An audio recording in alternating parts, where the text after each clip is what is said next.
Hey Guildies, Fletch here. So today we're going to be talking about Agile from the software engineering perspective. So in this talk, I'm not going to go too deeply into the history of Agile. You definitely should go look into the history of Agile and learn about extreme programming and Scrum in the 90s and that sort of stuff. But this talk is a breakdown of the fundamental Agile principles in software engineering. So let me jump back over here and start it on up. All right, so first and foremost, Agile is a set of 4 values and 12 principles. They're a very necessary set of very clear statements to solve specific problems that were seen in the industry between the development team and the stakeholders or customers. There's a bunch of problems between them and Agile was coming to solve those problems. So these principles maintain that good engineering can work simultaneously to a good business relationship and satisfying the customer, essentially.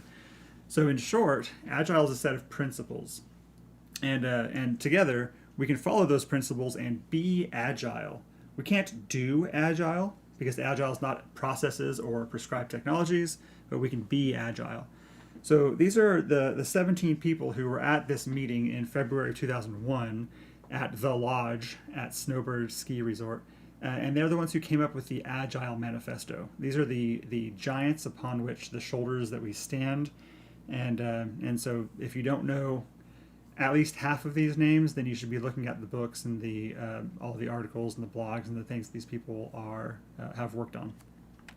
So let's go ahead and move forward. All right, jumping into the principles. Agile is a set of principles, and the very first thing that we say here is satisfy the customer. So principle number 1, satisfy the customer, and this is dealing with customer collaboration.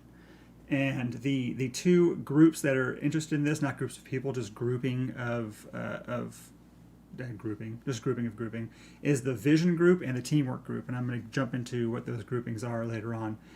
So vision being the business processes and the business communication scheme. So it's just business related stuff, not people, just business related things.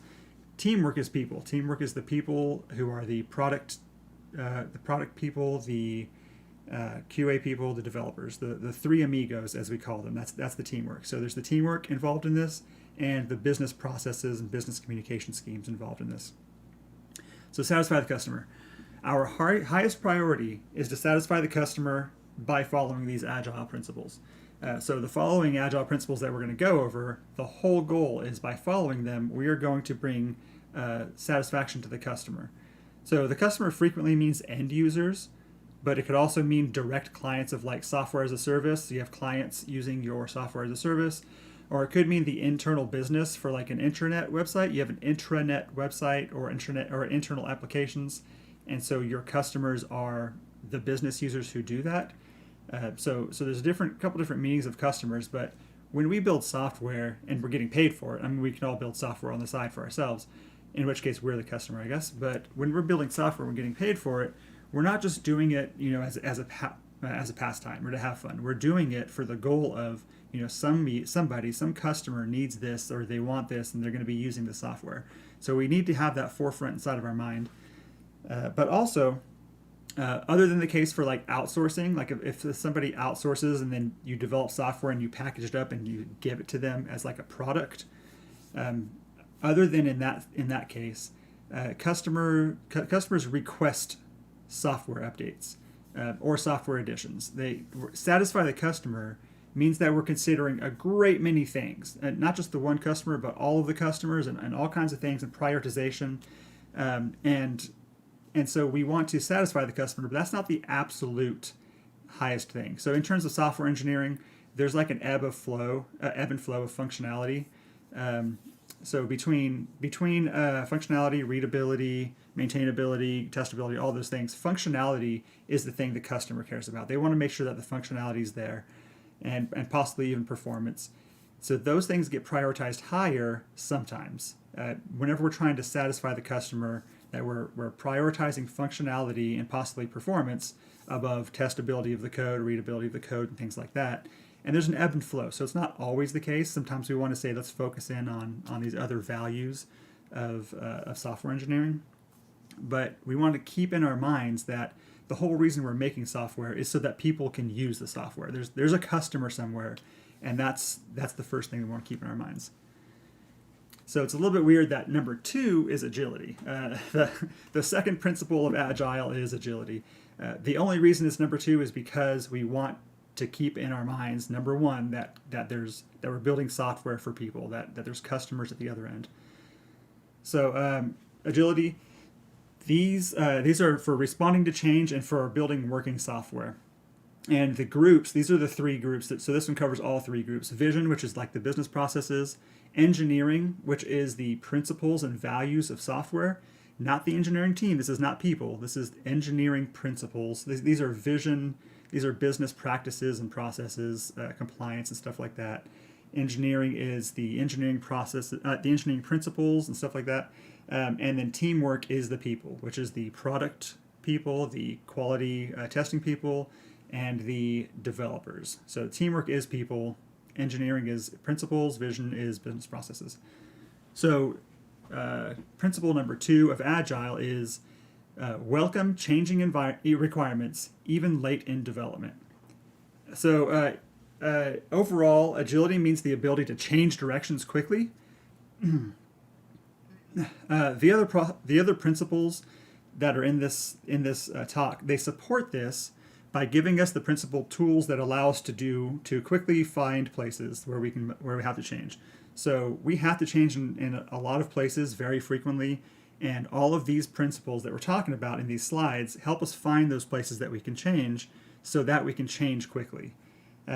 Previous to this, in the past, we had months worth of, or weeks or months worth of planning, and if there was a change somewhere late in development, somewhere really down the line, it was very painful because the process was, oh, there was a change, let's go back to the drawing board. Let's start over from the very beginning, replan everything because this change has to happen, and then we'll go from step 1. A lot of times that even involved just deleting all the code. Like just stop what we're doing, delete all the code. Other than core functionality, I'm not trying to go into software engineering here, but other than core products. But a lot of times it means like starting from scratch. There was a change late in development. It's a huge hassle, but we have to follow these processes. Instead, we want to do things with agility in an agile way. And the whole point of that is that at any point from day 1 to the very end delivery, when the team breaks up and we say we wipe our hands and we're done, and we go our separate ways onto different teams, anywhere from point A to point Z, we can change requirements. So that's one of the biggest points of Agile, is that we're able to make those changes very quickly at any point. Continuous delivery.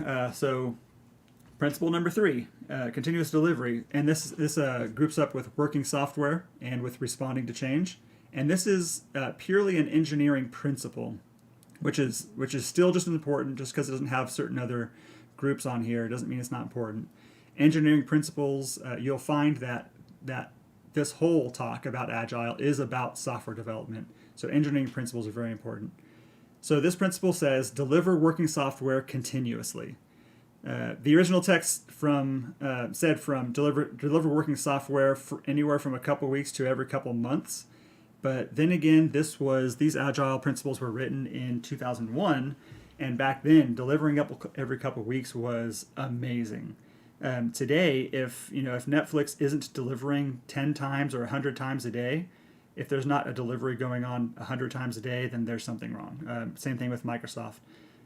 Or any enterprise, any small business delivering daily. And you don't want to put daily because daily is a time frame, and continuous does not mean time frame. So there's no time scale to continuous. Continuous means every time work is committed, which maybe developers commit at the end of the day, so it ends up being daily. But whenever code is committed, code is delivered. That's what continuous means. There's no, okay, well, let's deliver every week or at the end of the day or every 2 weeks or something like that. That's not continuous delivery. That's just delivering iteratively or delivering on a time scale or delivering with some sort of prediction. So that's not what Agile is. Collaboration. The 3 amigos, now this used to say business people and developers. but the three amigos must work together daily throughout the project. I like to think of QA as part of the business and or developer group. And what we're really talking about here is the three amigos, or the PDQ group. And the PDQ group needs to collaborate. So collaboration is about the topics that we're discussing and the attitudes that we have. It's about the fact that we work as one unit and we support each other. It's not about the communication medium, like we use Slack or we use Skype or Teams or something like that. It's not about the communication medium. It's about the fact that we are a team and that we collaborate daily on what we're working on. So collaboration is different than communication.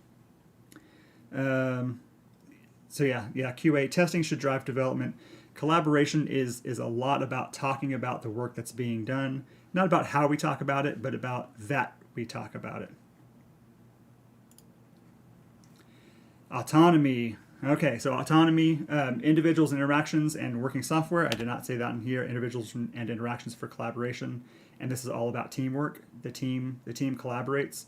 So going back to autonomy, engineering, teamwork, and vision. So individuals and interactions is the value, plus working software is also the value. So this is the principle. Building projects around motivated individuals. Build projects around motivated individuals. Give them the environment and support they need, and trust them to get the job done. Give them the environment and trust them. Very, very important. So this is a decoupling of management from the PDQ teams. I say PDQ a couple times. That means product, developer, and QA. That's that collaborative set of people who are going to be working together. So while management has some say in resource allocation, this leans towards self-organizing teams. So autonomy. Autonomy affects, and it's also desired by the business because of all the benefits. So the business doesn't do autonomy, but autonomy affects the business and is desired by the business. That's why vision is on here, because the business should want that the teams and the people are being autonomous, but they don't. The business doesn't do autonomy. The team does autonomy, and autonomy is also observed by engineering. So the team accomplishes autonomy by separating themselves from the business. This allows the team to work together without fear of management blowback or deadlines. So we don't want the team fearing deadlines or blowback from management, or any system where individuals' efforts are being tracked is a bad system, and that breaks team autonomy. So if we're tracking each individual, what they're working on and stuff like that, that's breaking autonomy. Not to say that reports can't happen. I'm not prescribing don't do reporting and things like that, but if we're tracking and saying this person is working on exactly this thing for this amount of time, and time is really the key here, then there's a problem. That management shouldn't be jumping on people, individuals. Otherwise that's not autonomy. So engineering resources, the engineering one right here, that requires autonomy, because improving the system's abstractions, performance, readability, testability, and that sort of thing, they're not part of customer deliverables. Those things aren't the things that the customer is asking for. They're asking for functionality. But those things are very important. Readability, testability, writing tests, and automation, and all that sort of stuff, very, very important. They shouldn't be tracked using the same exact structures and the same policies as the functional deliverables. But so in engineering, we have a lot of things that we have to do, and they're tracked perhaps using a different system, but they're not tracked using the same exact system as the functional deliverables that the teamwork is working on. Those engineering upgrades have their own form of autonomy. The business gains value by giving the code room to breathe, and by giving the engineers and the architects the room to constantly improve the code. The business gains value by giving the PDQ team room to breathe and to find their stride and to work on the items that the stakeholders or the customer is prioritizing. The stakeholders' prioritization, to be clear, is a suggestion. So when the stakeholders prioritize things, that's a suggestion, to which the PDQ team can review changes occasionally. So when they prioritize things, if they move something to the top of the list from like middle of the list to the top of the list, that doesn't mean interrupt the team, stop everything that's happening this instant, and drop everything and work on that higher priority thing. If you're working on item 2, 3, or 4, or whatever the case is, it doesn't mean drop everything, but it means, on some sort of cadence, maybe weekly or bi-weekly or something like that, we're going to be looking at the prioritization and saying, okay, well, we should be focused on these top things at the top of prioritization. These things that we were working on were moved down. Okay, so every couple of weeks we're going to review this and we're going to check out the suggestions and work on some things that are in the top 5 or top 10 or whatever the case is of the backlog. So the stakeholders prioritization is a suggestion. The PDQ team, remember that's product developer and QA, they should report to the stakeholders whenever they complete some sort of MVP, some sort of minimally viable product. Whenever they complete something, they should report that to the stakeholders. And they should also be reporting like what their velocity is. Like this is the amount of effort that we can do over whatever period of time. Every couple of weeks we report to you that, for every couple of weeks we can do some sort of amount of effort. The stakeholders, they shouldn't care or know about the individual contributions. The stakeholders shouldn't know this developer and this QA worked on this thing and they spent this amount of time. How much time would it take to have this developer and this QA and this product person, put together and finish this other thing? The stakeholders shouldn't know about those things on the PDQ team, because the PDQ team has autonomy. Now, like I just said, we report some things to them. At the end, we report our team as a whole can affect this much effort within some sort of given amount of time, on average. And we're going to go into effort here in a little bit more, but autonomy means that they sort of stay out of it a little bit and trust you. They give you the environment, and then they trust you to get the job done. So communication. I went over collaboration 2 slides ago. Communication is about individuals and interactions. That's one of the values, and customer collaboration. So communication is purely in the teamwork scope of things. This is the principle right here. The most efficient and effective method of conveying information to and within a development team is face-to-face conversation. This is the principle right here. So there's a lot to do with this, and this doesn't discount the importance of documenting the final better understanding.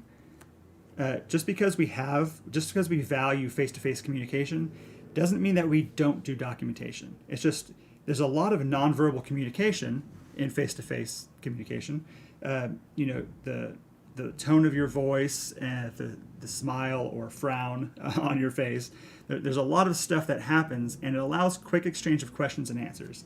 So all of that nonverbal communication happens in a face-to-face. And okay, so this principle is highlighted to solve the issue of only allowing official communication through carefully crafted official statements. That's scope documents, control forms, and all these official documentations, compliance documentation. These used to take anywhere from days to months and severely slow down the SDLC. So today, I'll put in quotes, face-to-face conversation. That also means video conferencing, obviously, and even with your cameras off. So you do video conferencing, you turn your cameras off, you still hear the tones of people's voices, and it also includes chat rooms. Because even though chat rooms you can't hear a voice or see a face, you can see emojis. There's a lot of emojis going on, and there's also a lot of immediate back and forth inside of chat rooms or Slack channels and things like that. That immediate back and forth, question and answer, quick feedback is very important. And I'm going to remove email as a solution to this problem. That email should not be a solution to this problem. I'm sure some of you that are watching this that I know are going to be clapping at that. Email is not a good way to communicate. It sort of expects sort of official, very official, written up, very professional documentation of things, and then sending it off and waiting for a big response back. That's not solving this problem. This problem is solved by that immediate back and forth. Face-to-face conversations are the best. Over some sort of electronic video conferencing is perfectly fine, and that's what communication is about. Okay, number 7, Frequent demos. So this is about valuing customer collaboration and responding to change. Very, very much these things. And this is all about the teamwork and the business, the vision. Now the business side, the structures of communication, the business processes, compliance, and all that sort of stuff, they don't care about doing demos and things like that, but they do see the value of doing demos. What the business side really cares about is the end product and that the customer is happy and things like that. The teamwork and the ability to respond to change, those are the ones who really care about actually doing the demos. Because when we do demos, we're able to get immediate feedback from customers, maybe a subset of customers, or maybe certain test customers or internal customers, whatever it is. We're going to be doing demos to them and get immediate feedback and be able to do this whole agile process of responding to change. Demos is, I think, one of the most overlooked, probably the second most to continuous delivery, but frequent demos is one of the most overlooked things about Agile that are completely missed. In order to make Agile principled software development life cycles work, you have to follow this Agile principle where you're constantly doing demos. Otherwise, you're not giving yourself the opportunity to affect that change for which Agile is supposed to be famous for. So the actual principle is working software is the primary measure of progress. And so we want to be constantly doing demos and constantly delivering and constantly giving stuff to the customers that is working software. This is opposed to the old idea or the old way of doing things, which is we're going to build up documentation. We're going to have literal stacks of hundreds of pages of documentation, and the customer is going to be receiving that documentation. Okay, customer, here's our scope plan. This is going to take another 6 months, and the value that we're bringing you is giving you this plan so that you can see, 6 months from now, you're going to have a thing. And that's what the problem was before, that the value the customer was receiving was scope change documents or scope documents or documentation and plan documents and Gantt charts and things like that. That was the value that was being delivered to the customer, every couple of weeks or every couple of months, whenever there's a change to the scope. They're delivered documentation. Instead, we're going to be delivering them demos and actual working software as the thing that they value. So that's principle number 7. Principle number 8, consistent velocity. This is all about customer collaboration value, the value of customer collaboration, and the value of responding to change. And this affects the group of teamwork and the group of the vision group. Again, the vision group is business processes and communication structures and stuff like that. It's not people. So the people on the team is the teamwork, and the business principles and processes and things like that is the vision. So the actual principle is Agile processes promote sustainable development. The sponsors, developers, and users should be able to maintain a constant pace indefinitely.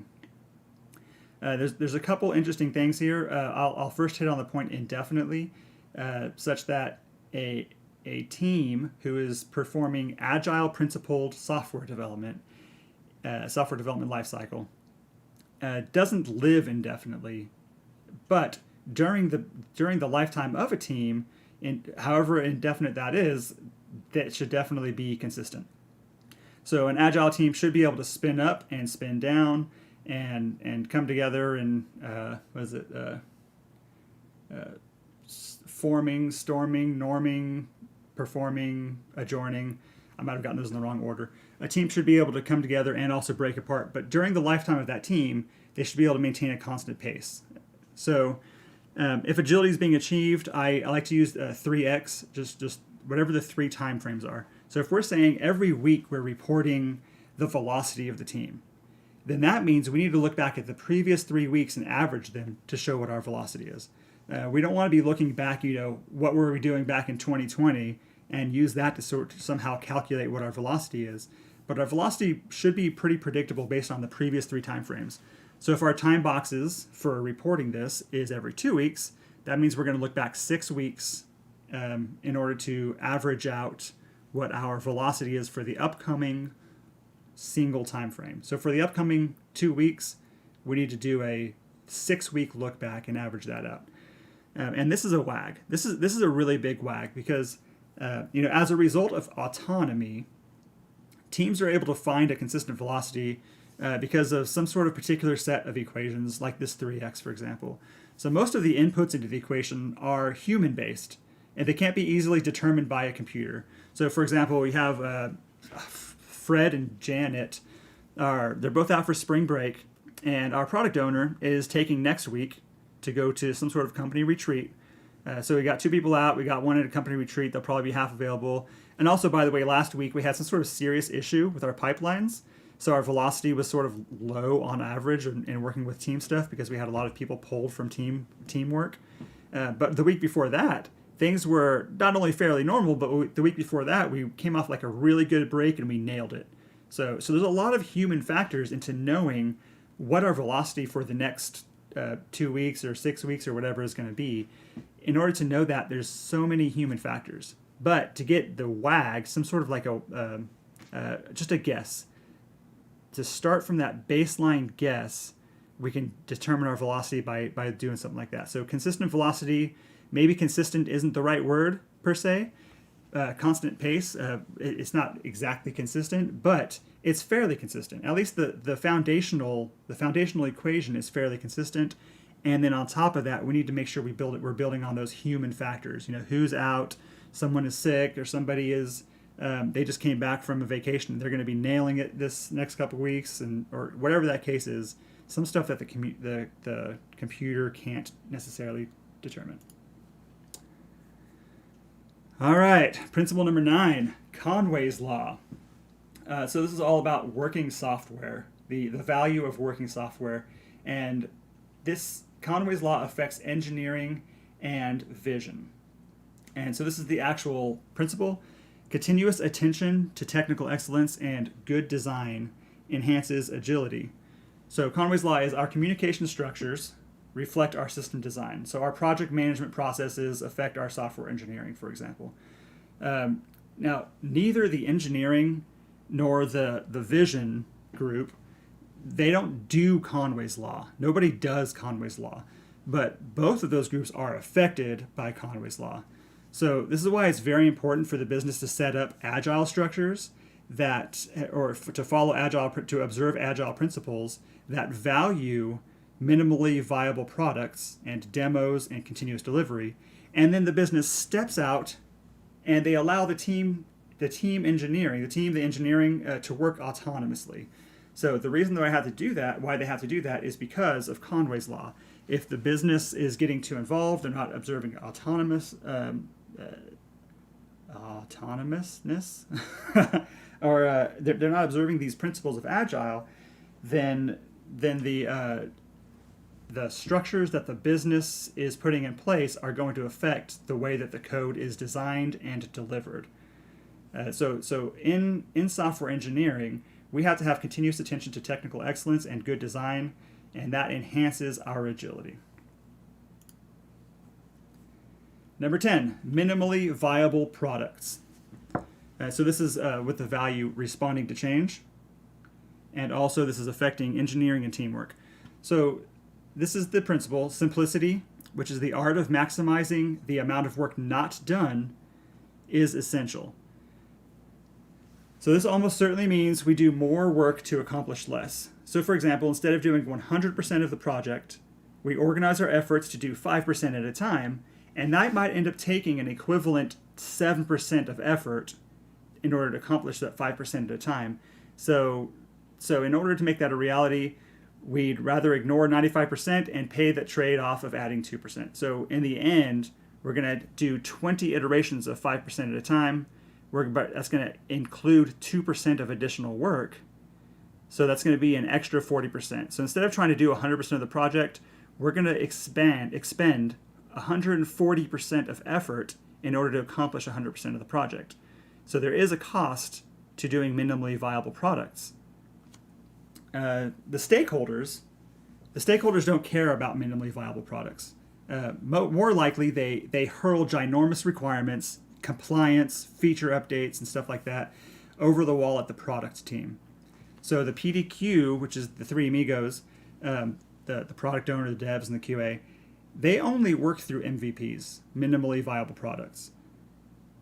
It takes work to do this translation, from the epics that are given to us from the stakeholders in the business side.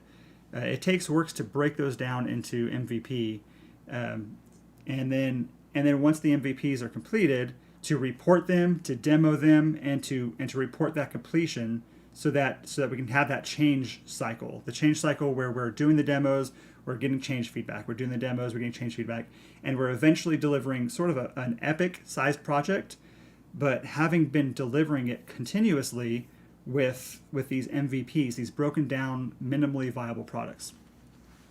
So engineering cares about MVP because the patterns and the principles in the code, the way that we engineer and the way that we write code, is heavily affected by how coupled the work pieces are. So if the company communicates largely coupled pieces, they're saying, here, write us a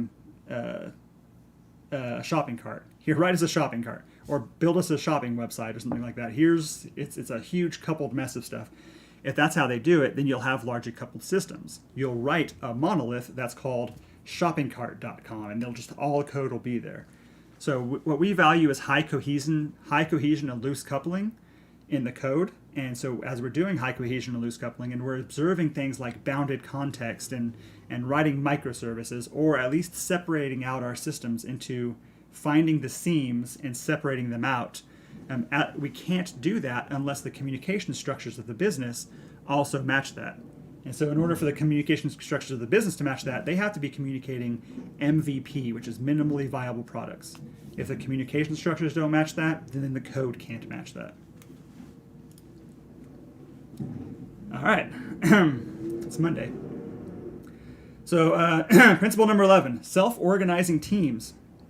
And this is for the value for working software and the value of individuals and interactions. So teamwork and vision, the teamwork group and the vision group care about self-organizing teams. And just like before, I said talking about before for vision, they don't do self-organizing teams, but they value that the teamwork that's being provided by the three amigos, the PDQ teams, the vision side, the business processes find value in the teamwork doing that. So the vision, the business processes have to be set up in such a way to allow self-organization, and they have to value self-organization. And then once they set that up, they need to step back and say, okay, you guys are self-organizing. We've set up all these processes and communication structures. We've given you an environment, and we're trusting you to do the things that you need to do. And then they step back. So the teamwork actually does self-organizing. So this is the actual value principle right here. The best architectures, requirements, and designs emerge from self-organizing teams. So this is separate from the autonomy principle. Self-organizing is a form of autonomy, but where we stop having a manager oversee the team. So this is like management overseeing a team.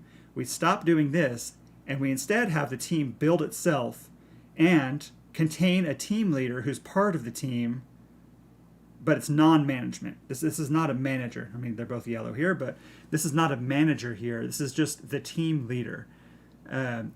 The person is usually like the product owner or an engineer or a QA lead, or perhaps maybe a non-management third party. So maybe someone whose sole responsibility is to come in and do team organization and sort of be a leader of the team, but they're non-management.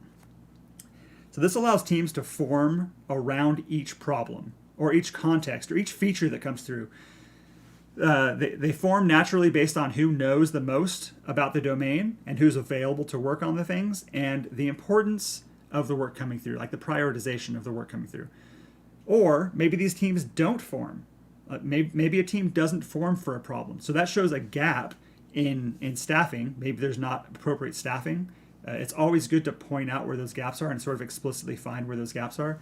And it also maybe shows a gap of time availability, Or maybe it's just the team doesn't form around a problem because the problem is prioritized low or lower than other things that they're working on. You know, all these people are sort of working on one or two other teams at the moment, and the other problem that's coming in is prioritized lower, so a team does not form. So self-organizing teams, management does not need to, other than saying there's resources. You know, management finds resources. Other than finding the resources and making sure the resources of the company are there and available and they have the right balance of resources, management stays out of it other than that. And the teams form themselves based around who the SMEs are, who the best testers are, who the best developers are, and which product owner knows the most about the problem. All right. Last principle here. Reflection and retrospective. So the principle here is at regular intervals, the team reflects on how to become more effective, then tunes and adjusts its behavior accordingly. So retrospective or retrospection it follows the value of individuals and interactions, and it affects the teamwork group. And retrospective happens on a cadence. I try not to use the word iteration or iterative because I don't want to confuse the iterations of teamwork into some sort of iterative delivery process. Because delivery processes should not be iterative, but teamwork should be iterative. So this is some sort of a cadence where the team comes together and they say, you know, how have we been doing? Is our processes working? Are we being autonomous? Are we organizing? How can we better self-organize around these existing problems? Which people are going to be out coming up soon? Which people have been out? And so maybe we need to, ping management about resources. And how are our tools doing? Our communication tools? Maybe we need to update our communication tools. All the things that they can look back over the last couple of weeks and say, what can we improve to make sure that we have a more predictable velocity, to improve our velocity, to make our team happier with each other. And also in that forming, norming, performing, storming, adjourning, the storming part of the teamwork happens here in the retrospective, where we come together and we say, you know what, I don't like the way that that the developers have been doing their work and not addressing the testing, or not alerting QA when something was ready for exploratory testing, or not pulling QA into the beginning and often enough, things like that. So we need to have those storming portions here inside of the retrospective. So here it is, the 12 principles of Agile. Agile requires these things. I'm not going to re-go over all the things, but here they are, the 12 things that we just talked about. I am going to show this beautiful document that was began by Howard, and I went ahead and updated it here, and we have all of those 12 principles are inside of here. So here's that vision group I was talking about, and this is communication structures, business bureaucracy, policies, standards. This does not represent people. And then we also have this engineering group down here. So this is principles, abstractions, the overall architecture of the systems. This does not represent people. This represents the code and the non-functional portions of the code, essentially. Of course, within here we have the functional stuff, but the engineering team in general is overall about the non-functional values of the code.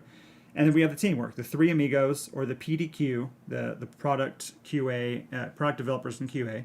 So these are the people. These are the people on the team that we really care about. And here's how the principles sort of fall into these things. There's also these people, the stakeholders, that I'm putting them outside because they're not part of the team. But the stakeholders are the business people who give input and receive output from the product team. The product team is really part of this teamwork, even though usually for a team you have one product owner on each team. So you might have 2 or 3 product owners, maybe even 100 product owners, depending on how big your business is. But you have one product owner per team usually. One product owner, usually 1 or 2 QA, and usually 2 or 3 sort of developers. That's the PDQ portion of a team. And so the stakeholders, they care about these things right here. They give input about satisfying the customer consistent velocity. They receive consistent velocity from the team. They care about self-organization. They care about frequent demos. All of these things are for the stakeholders and for the team in general. And all of these things also were covered on those previous slides, on the third line of the previous slide. This one's teamwork. This one's teamwork and vision.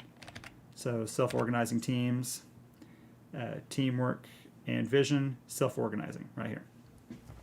And then agility. All these three things come together to bring agility for the software development lifecycle. So feel free to snapshot this, or I can give you slides if you jump in the chat afterward and give you slides about that. So let's go into this portion right here. What Agile is not Scrum. So Agile does not equal Scrum.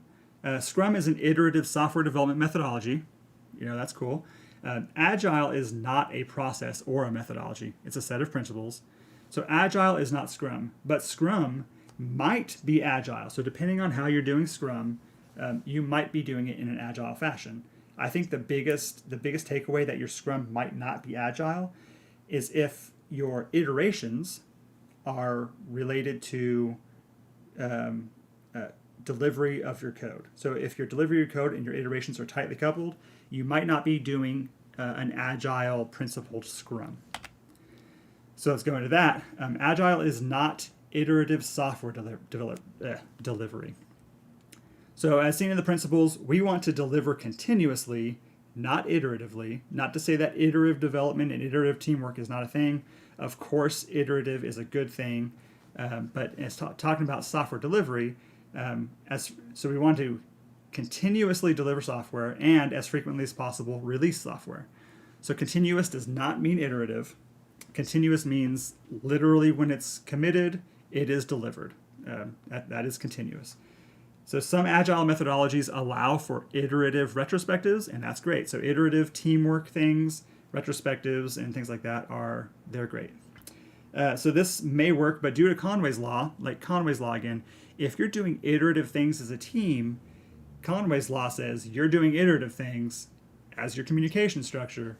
Therefore, you're probably going to be doing iterative things with your software development CI/CD practices. And so those things can affect each other. And Conway's law may be loosely attached to those things, but you need to be really careful that your iterative team practices in Scrum, if you're doing Scrum, are not affecting you in such a way that you're doing iterative delivery and such like that. So what Agile is not. Agile is not business. Now hear me out here. Don't jump on me. Don't jump on me just yet. So business sometimes uses processes that are branded as scaled up Agile, but Agile is not processes. I've said this a million times. I keep saying it. Agile is a set of principles. So Agile is not reserved. It's perfectly fine for Agile to be used, anywhere else in the industry. The problem is that Agile being used in other places makes people forget that Agile is a set of principles for the software development lifecycle.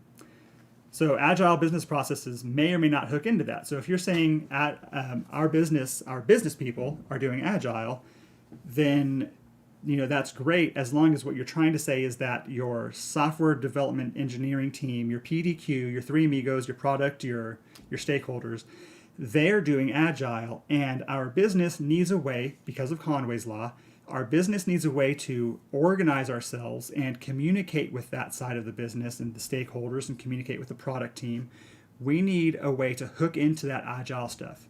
That's really important. That's super important. I mean, one of these principles here is Conway's law, so it's really important. But that doesn't mean that the business is doing Agile.